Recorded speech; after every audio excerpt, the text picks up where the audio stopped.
رمضان كريم كريم كريم شهر عظيم عظيم عظيم رمضان كريم كريم كريم شهر عظيم. السلام علیکم ورحمۃ اللہ وبرکاتہ. اشہد ان لا الہ الا اللہ وحدہ لا شریک لہ واشہد ان محمدا عبدہ ورسولہ.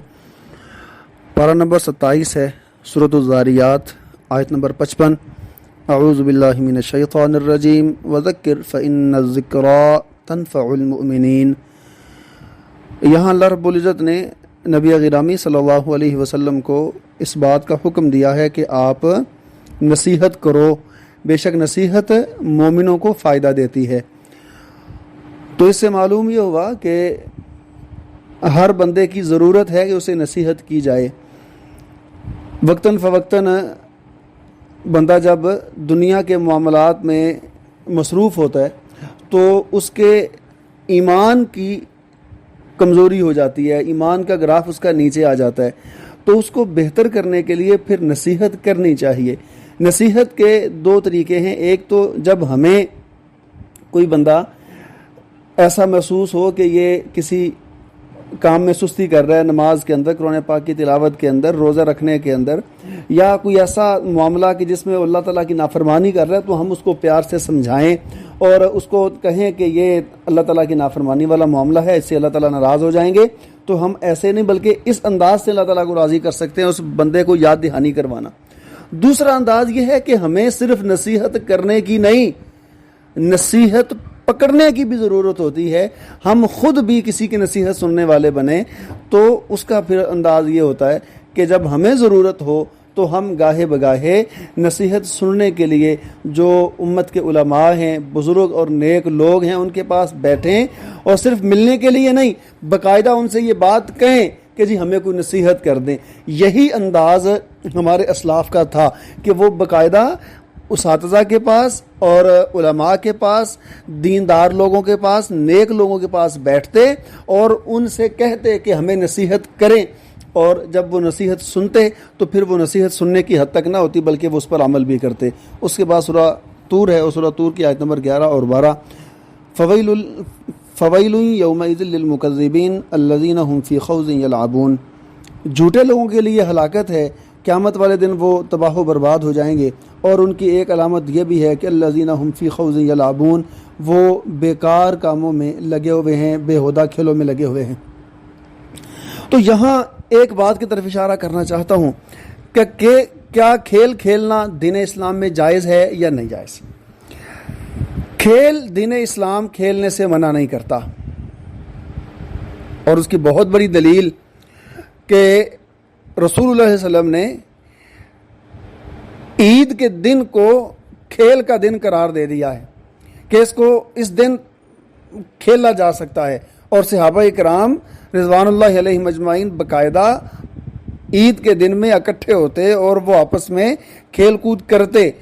تو کھیلنا یہ کوئی برا عمل نہیں ہے، کھیل کھیلی جا سکتی ہے، لیکن وہ کھیل جو شریعت کے اصول اور تقاضوں کے مطابق ہو.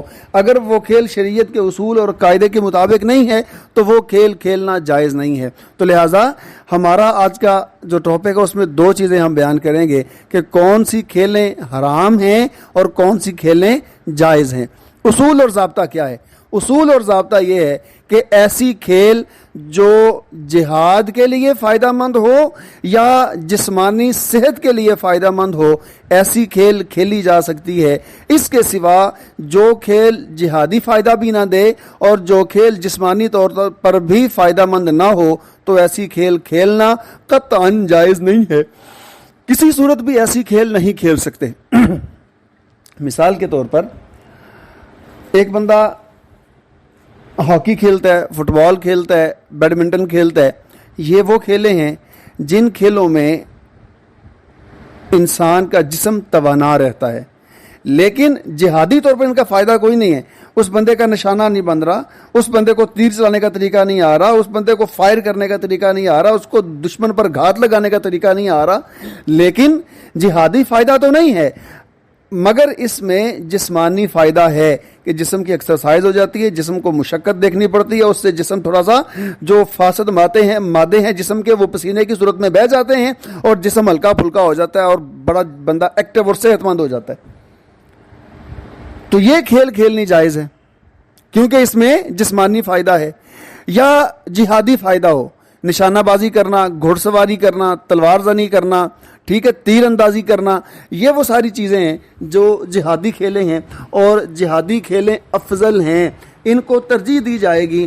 زیادہ بہتر انداز یہی ہے کہ ہر وہ کھیل جو جہاد کے طور پر، جہادی فائدے کے طور پر استعمال ہو، ایسی کھیل کھیلی جا سکتی ہے۔ لیکن وہ کھیل جس میں جسم کا بھی فائدہ نہ ہو اور جہادی فائدہ بھی نہ ہو، ایسی کھیل کھیلنا ہے، اور ہم اس طرح کی کھیلیں نہیں کھیل سکتے۔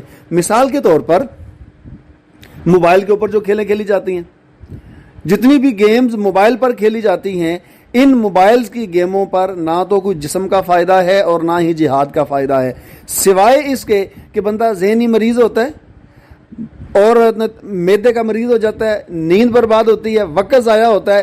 ان ساری قباحتوں کے علاوہ اور کوئی قباحت اور کوئی فائدہ ان میں نظر ہی نہیں آتا، صرف قباحتیں ہی قباحتیں ہیں۔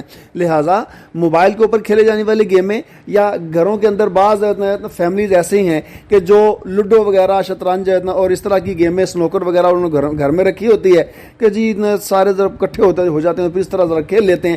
تو اس طرح کی ساری کھیلیں جائز نہیں ہیں، کیونکہ ان کھیلوں کا نہ تو جسمانی طور پر فائدہ ہے اور نہ ہی جہاد میں یہ فائدہ مند ثابت ہوتی ہیں۔ تو لہٰذا اگر کوئی شخص اس طرح کی کھیل کھیلتا ہے تو پھر اس کو یہ سورۃ طور کی جو آیتیں ہیں دو ان کو سامنے رکھنا چاہیے کہ یہ جھوٹ کے پیچھے لگے ہوئے ہیں اور بے مقصد بیکار چیزوں کے کھیل تماشے میں مصروف ہیں، اور ایسے لوگوں کے لیے اللہ تعالیٰ نے جہنم کی وعید سنائی ہے، ہلاکت کا بیان کیا ہے۔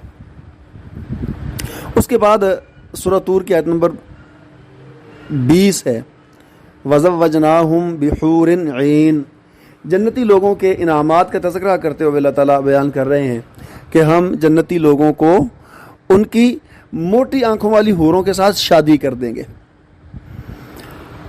اللہ رب العزت سب کو جنت عطا کرے، اور جنت کی نعمتوں میں سے ایک نعمت یہ بھی ہے کہ اللہ تعالیٰ وہاں خوبصورت اور بہت ہی نفیس خواتین کے ساتھ اللہ تعالیٰ جنت میں جانے والوں کی شادی کریں گے، ان کا نکاح وہاں ان کے ساتھ ہو جائے گا، اور وہ کتنی خوبصورت ہیں اور ان کا لباس کتنا قیمتی ہے اور کتنا خوبصورت وہ لباس پہنتی ہیں۔ ایک حدیث میں آتا ہے، رسول اللہ صلی اللہ علیہ وسلم نے فرمایا کہ اگر جنت کی حور اس کا دوپٹہ اگر زمین پر پھینک دیا جائے تو اس دوپٹے کو حاصل کرنے کے لیے ساری دنیا لڑ لڑ کے مر جائے، اور ہر کسی کی خواہش ہو کہ یہ قیمتی دوپٹہ مجھے مل جائے۔ اتنا قیمتی اور خوبصورت لباس پہننے والی حوریں بذات خود کتنی خوبصورت ہوں گی، اور جنت میں جو لوگ جانے والے ہوں گے، کسی بھی جنتی کو کم از کم 2 حوریں اس کو دی جائیں گی، زیادہ وہ اس کے نیک اعمال کی مناسبت سے زیادہ بھی ہو سکتی ہیں، لیکن کم از کم 2 حوریں اللہ تعالیٰ عطا کریں گے۔ تو اب بسا اوقات کچھ لوگ سوال کرتے ہیں کہ یہ مردوں کے لیے اعزاز ہے کہ مردوں کی شادیاں حور سے ہو جائیں گی، تو خواتین کا معاملہ کیا ہوگا؟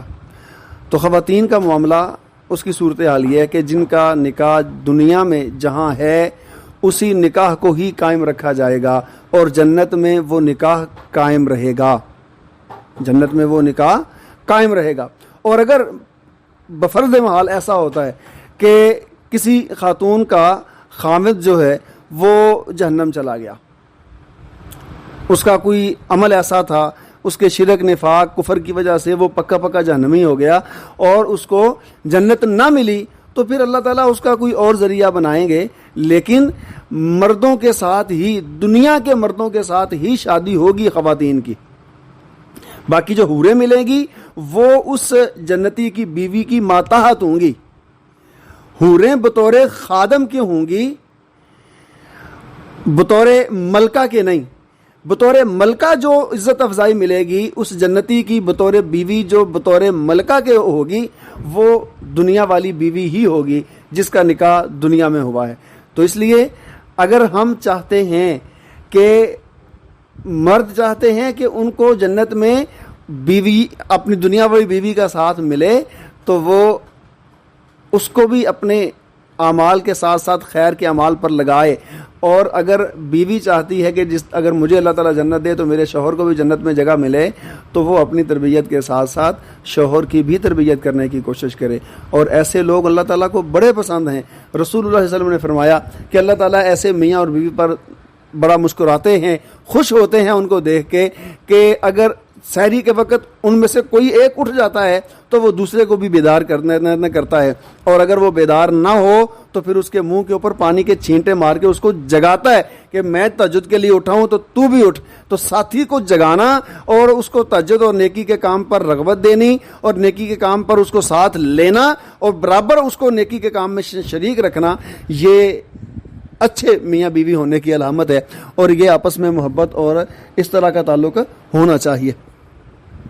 اس کے بعد سورۃ النجم ہے، اور سورۃ النجم کی آیت نمبر 3 اور 4، وما ينطق عن الهوى ان هو الا وحی یوحى۔ یہاں رسول اللہ صلی اللہ علیہ وسلم کے بارے میں بات بیان کی جا رہی ہے کہ نبی کریم صلی اللہ علیہ وسلم جو بھی بیان کرتے تھے وہ وحی کے مطابق ہوتا تھا، جو بھی بیان کرتے تھے وہ وحی کے مطابق ہوتا تھا، اور اگر کبھی ایسا ہوا کہ آپ نے کوئی مسئلہ بیان کر دیا اور وہ وحی کے مطابق نہیں تھا تو اللہ تعالیٰ نے پھر وحی بھیج کے اس مسئلے کو وحی کے مطابق کر دیا، اس مسئلے کی اصلاح کر دی۔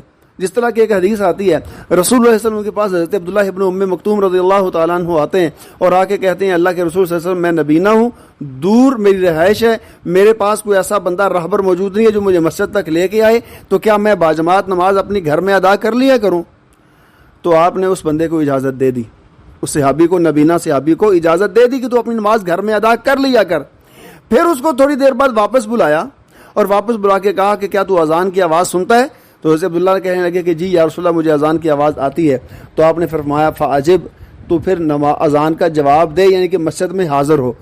پہلے رسول اللہ صلی اللہ علیہ وسلم نے بنفسی ہی ایک اجازت دے دی تھی، اور پھر اللہ رب العزت نے اس اجازت کو منسوخ کر دیا اور یہ حکم دیا کہ اگر اس کو اذان کی آواز پہنچتی ہے تو پھر یہ مسجد میں آئے گا۔ لہٰذا وہ حکم کی تبدیلی اللہ تعالیٰ کی وحی کے مطابق تھی۔ تو جہاں کہیں اگر کوئی تھوڑی بہتی معاملہ اس طرح کا ہو جائے کہ نبی کریم صلی اللہ علیہ وسلم کوئی ایسی بات کر دیں جو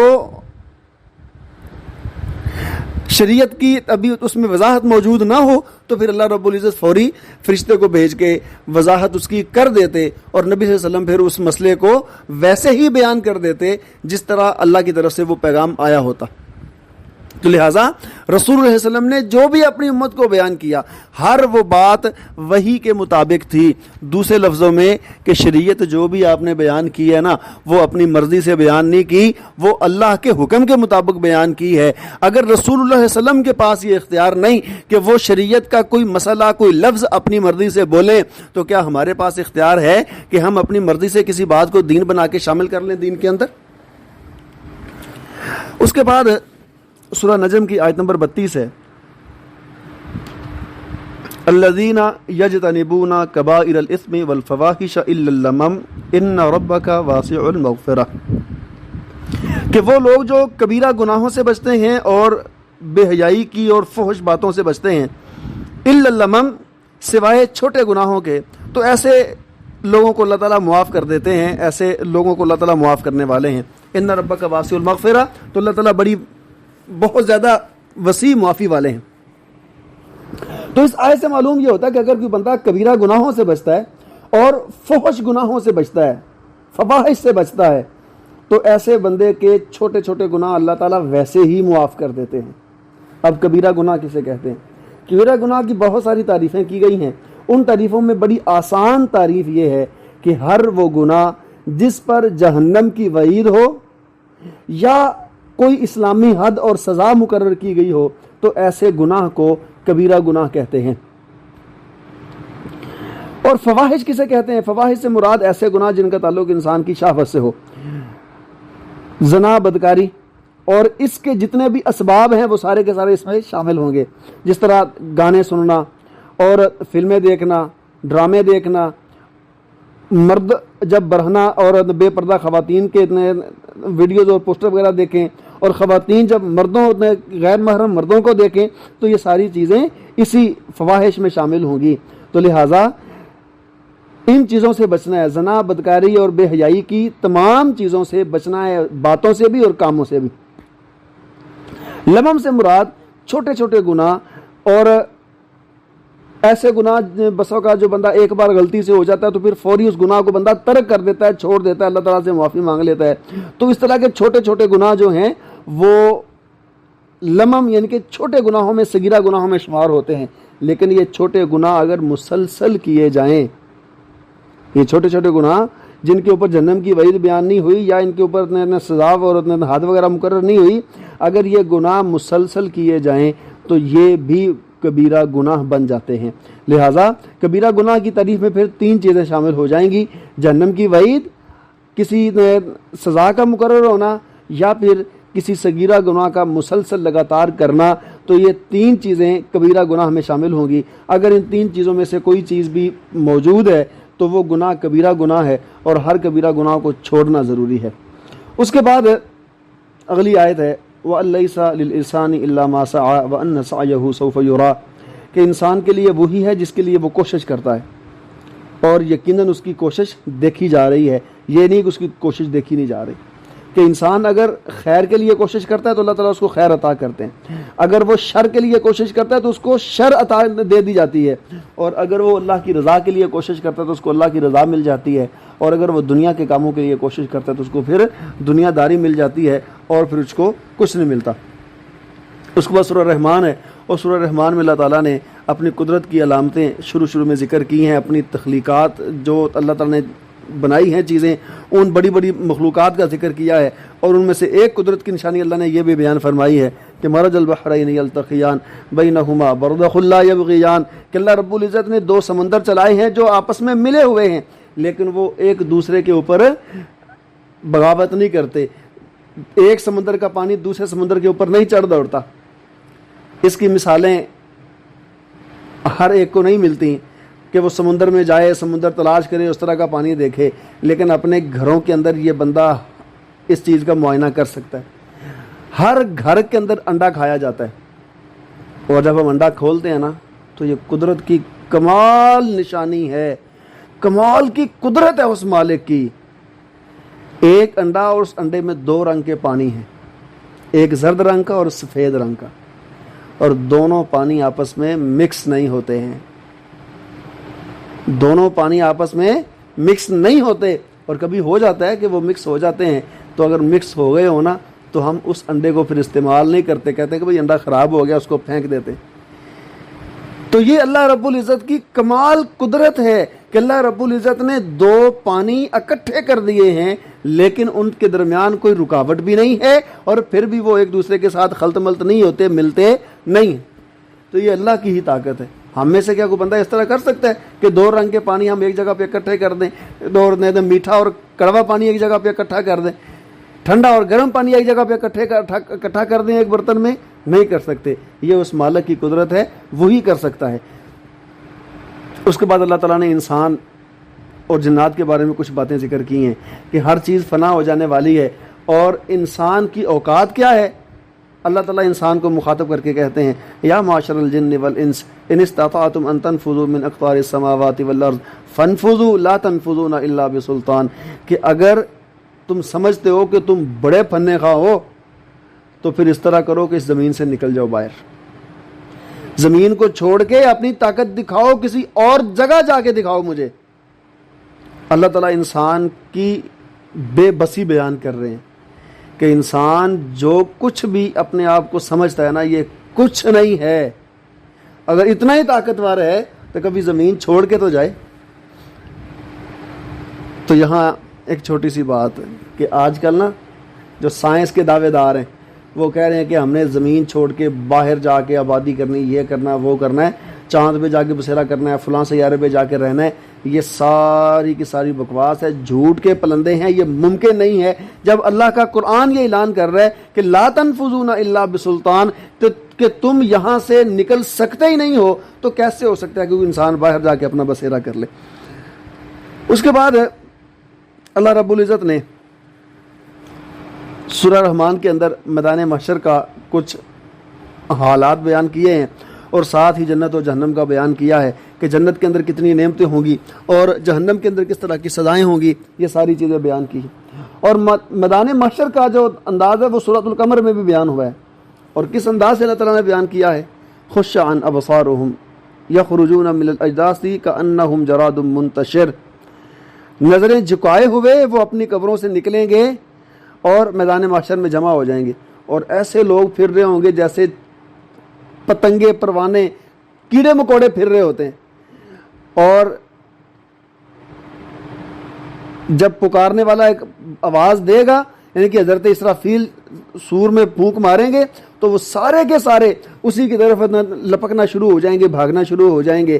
اور کافر کیا کہہ رہے ہوں گے؟ ھذا یوم عسر، کہ یہ تو بڑا ہی سخت دن ہے، بڑا پریشانی والا دن ہے. اور یقیناً اس دن کی پریشانیاں اور ہولناکی بہت زیادہ ہوگی، اور بچے گا صرف وہی جو اللہ کی رضا کے لیے عمل کرنے والا ہوگا، جو اپنے آپ کو اللہ کی اطاعت میں رکھنے والا ہوگا. اور جو اپنی مرضی کی زندگی گزارتا ہوگا اس کو پھر کچھ نہیں ملنے والا.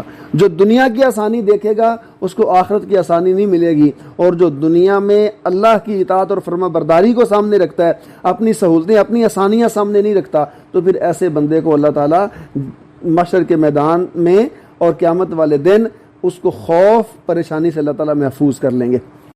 اس کے بعد سورۃ الحدید ہے، اور سورۃ الحدید کی آیت نمبر 4، هو الذی خلق السماوات والارض فی 6 ایام ثم استوى علی العرش یعلم ما یلج فی الارض وما یخرج منها وما ينزل من السماء وما یعرج فیہا. اس آیت میں اللہ رب العزت نے بیان فرمایا کہ زمین و آسمان کو بنایا گیا، اور زمین میں جو چیز بھی داخل ہوتی ہے اور جو چیز بھی زمین سے نکلتی ہے وہ اللہ تعالیٰ کے علم میں ہے. اور جو چیز آسمانوں سے نازل ہوتی ہے اور جو چیز آسمان کی طرف چڑھتی ہے وہ بھی اللہ کے علم میں ہے.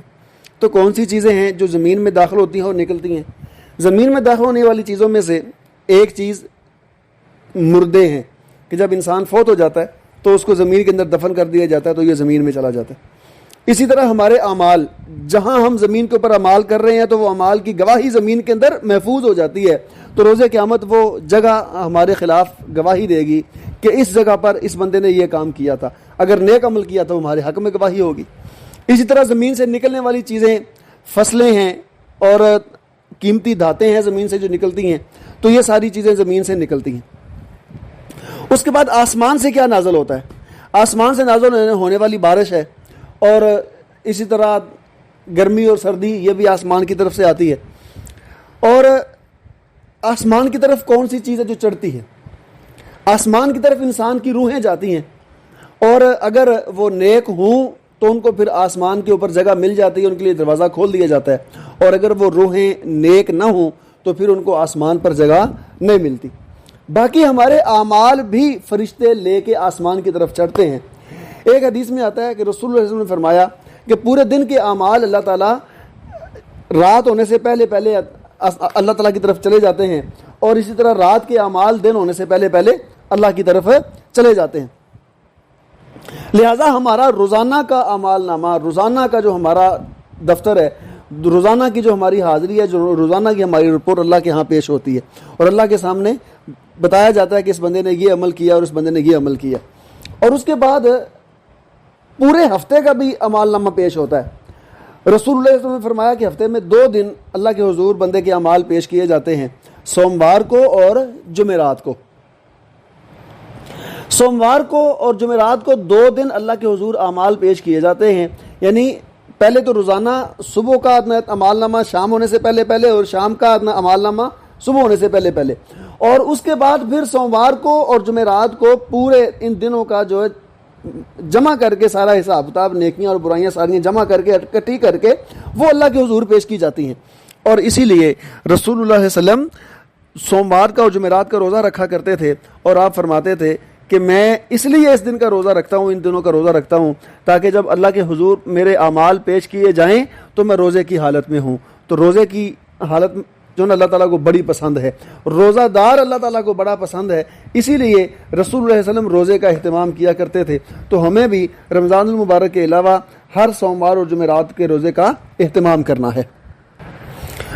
اس کے بعد محشر کے میدان کا ایک انداز بیان ہوا ہے کہ جب لوگ میدان محشر میں اکٹھے ہوں گے تو سورج کیونکہ بے نور ہو جائے گا تو وہاں گرمی بہت زیادہ ہوگی اور اندھیرا ہوگا.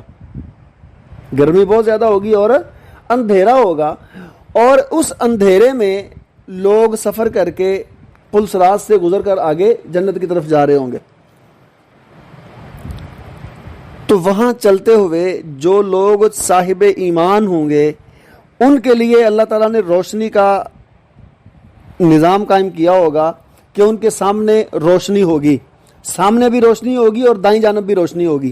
جس روشنی میں چلتے ہوئے وہ اپنا سفر طے کریں گے، اور یہ روشنی کم زیادہ ہوگی، کسی کی بہت زیادہ ہوگی اور کسی کی بالکل کم ہوگی. جتنا کسی کا ایمان اچھا ہوگا، جتنا کسی کا عقیدہ توحید مضبوط اور پختہ ہوگا، جتنی کسی کے نیک اعمال زیادہ بہتر ہوں گے، اتنا ہی اس کی روشنی اور نور اس کا زیادہ بہتر ہوگا. اور جو بندہ اپنے ایمان کے اعتبار سے کمزور ہوگا، اپنے اعمال کے اعتبار سے کمزور ہوگا، اس کا عقیدہ توحید کمزور ہوگا، تو اس کی پھر نور اور ایمان کی روشنی جو ہے وہ بھی کم ہوگی. بہرحال جو بھی صاحب ایمان ہوں گے ان کو اللہ تعالیٰ نور عطا کریں گے، اور اس نور کی روشنی میں وہ تھوڑی ہو یا زیادہ ہو وہ اپنا سفر طے کریں گے. جن کی نور کی روشنی زیادہ ہوگی ظاہر ہے ان کے لیے سفر کرنا بڑا آسان ہوگا، اور جن کی نور کی روشنی کم ہوگی ان کے لیے وہ سفر کرنا مشکل اور پریشانی کا باعث ہوگا. لیکن وہاں منافقین بھی ہوں گے جو مومنوں کے ساتھ چلیں گے اور ان سے کہیں گے کہ ہمیں بھی ساتھ ساتھ لے جاؤ، ہمارے پاس نور کی روشنی نہیں ہے تو ہم آپ کے ساتھ چلنا چاہتے ہیں. تو مومن ان سے کہیں گے کہ پیچھے سے روشنی تلاش کر کے لاؤ، اور وہ تو یہ سمجھیں گے کہ شاید پیچھے کہیں روشنی بڑھ رہی ہے، لیکن مومنوں کو مسلمانوں کی مراد یہ ہوگی کہ دنیا سے لے کے آنا تھا یہ نور، یہاں تمہیں نہیں ملے گا. اور جب وہ واپس پلٹیں گے نور تلاش کرنے کے لیے اور وہاں سے ڈھونڈ دھانڈ کے جب تھک کے واپس آئیں گے تو ان کے سامنے دیوار کر دی جائے گی اور ان کو مومنوں کے ساتھ شامل نہیں ہونے دیا جائے گا. لہٰذا یہ نور ہمیں اپنا ابھی سے لے کے جانا ہے، اور اگر ابھی سے ہم اپنی تیاری نہیں کرتے ہیں تو پھر قیامت والے دن ہمیں نور کسی سے نہیں ملے گا، وہ روشنی ہمیں کسی سے نہیں ملے گی. اور اگر روشنی ہمارے پاس نہیں ہوگی تو پھر ہم محشر کے میدان سے جنت تک کا سفر نہیں کر سکیں گے. اندھیرے ہی اندھیرے ہیں اور جہنم کے گڑھے ہیں درمیان میں، پھر وہاں بندہ گر جائے گا اور وہاں سے آگے منتقل نہیں ہو پائے گا. آج کے سبق کی آخری بات، اللہ رب العزت نے رہبانیت کا ذکر کیا ہے کہ رہبانیت کو ان یہودیوں اور عیسائیوں نے بذات خود بنا گھڑ لیا تھا، وہ انہوں نے بطور بدعت ایجاد کر لیا تھا معاملہ. رہبانیت اللہ تعالیٰ کی رضا نہیں ہے. اگرچہ یہ کام انہوں نے شروع اسی لیے کیا تھا کہ اللہ راضی ہو جائے، لیکن یہ اللہ کا حکم نہیں تھا، تو اس لیے رہبانیت سے اللہ تعالیٰ راضی نہیں ہوتے. رہبانیت ہے کیا؟ رہبانیت ہے دنیا کو ترک کر دینا، دنیا سے بالکل کنارہ کش ہو جانا، دنیا کو بالکل ترک کر دینا. تو یہ رہبانیت ہے، اور یہ رہبانیت دین اسلام میں جائز نہیں ہے کہ بالکل ہی بندہ دنیا سے کنارہ کش ہو جائے، کھانا پینا بھی اس کا بھی خیال نہ کرے، لباس کا بھی خیال نہ کرے، اور نہ اپنے سونے آرام کرنے کا خیال کرے، مست ملنگ اور جناب ہر ٹائم نشے کی حالت میں، نہ نہایا نہ دھویا، نہ اپنے بال صحیح کیے، نہ لباس صحیح کیا، پھٹا پرانا لباس جیسا بھی تھا ٹھیک ہے جی، یہ ہم زندگی گزار رہے ہیں، اللہ راضی ہوگا. اللہ ایسے راضی نہیں ہوتے. اگر اللہ کو راضی کرنا ہے تو پھر دنیا کے اندر جو چیزیں اللہ رب العزت نے رکھی ہیں ان چیزوں کو بھی ساتھ لے کے چلنا ہے. رسول اللہ علیہ وسلم ایک دفعہ گھر میں موجود نہیں تھے تو 3 صحابی آئے اور آ کے انہوں نے ازواج مطہرات، ہماری مائیں نبی کریم صلی اللہ علیہ وسلم کی جو بیویاں تھیں گھر میں موجود تھیں، ان سے سوال کیا کہ اللہ کے رسول صلی اللہ علیہ وسلم کی عبادت کا انداز کیا تھا.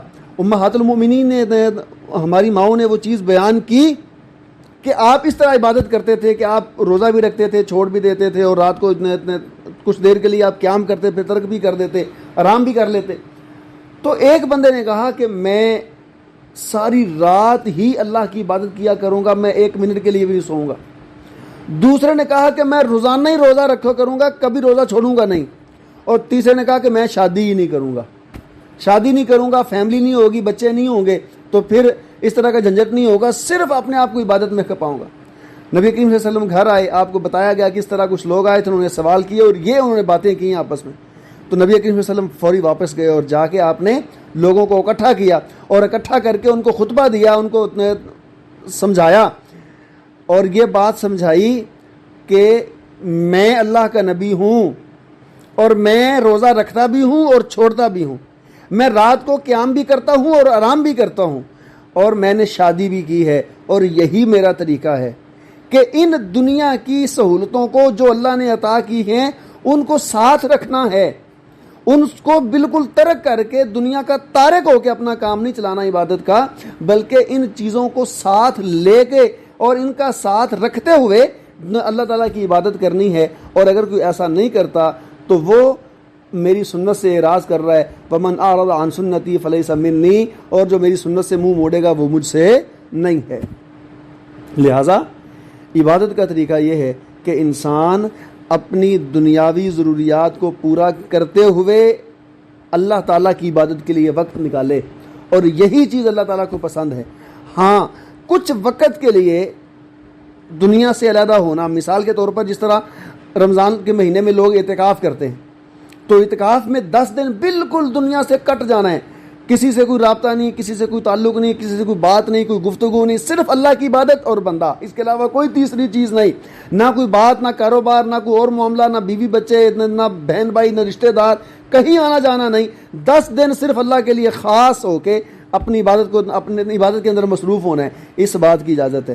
اتنے سا جو معاملہ ہے نا کہ کچھ دنوں کے لیے کچھ اللہ تعالیٰ کی رضا کے لیے بندہ اپنے آپ کو کھپاتا ہے عبادت کے اندر، تو اس کی اجازت ہے۔ اس کے سوا کلی طور پر ان چیزوں کو چھوڑ کے دنیا داری کو ترک کر کے اور اپنے آپ کو عبادت میں مصروف کرنا، جس طرح آج ہمارے صوفیاء کرتے ہیں کہ وہ ہر چیز کو بھول بھال کے صرف اسی کام میں لگے ہوتے ہیں، اور وہ پھر ذکر کی محفلیں اور 24 گھنٹے اسی کام میں، نہ کھانے پینے کا دھیان نہ کچھ اور اس کے اندر وہ بہت سارے غلو اور بہت ساری غیر شرعی معاملات بھی کرنا شروع کر دیتے ہیں۔